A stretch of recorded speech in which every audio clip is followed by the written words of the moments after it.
Welcome to Weather 84.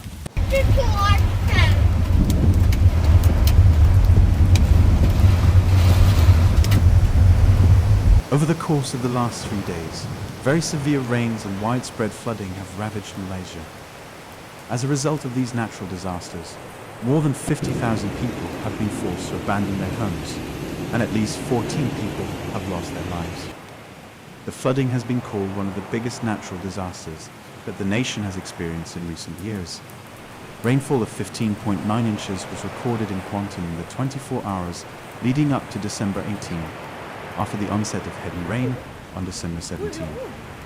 Pekan reported 14.3 inches of rainfall during the same time period, as Kapar reported 12.4 inches.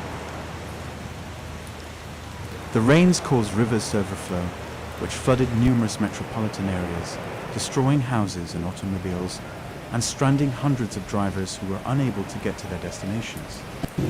In all, more than 40,000 individuals were impacted, with at least 8 persons losing their lives in the state of Selangor, which had the greatest impact overall, and 17,080 in the state of Pahang, which had the second highest death toll. There are now 4 individuals missing in the Bentong area. The quantity of rain that poured in Selangor yesterday, which dropped in only 1 day, is equivalent to the amount of rain that normally falls in just 1 month. As of the 20th of December, rivers at 19 places in the state of Pahang, 6 locations in the state of Selangor, and 4 locations in the state of Kelantan were at or above the danger level.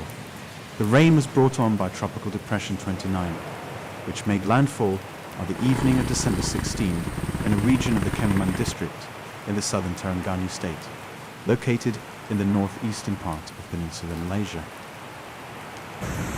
Ya itu. Ya, besar tu. Makin besar lah.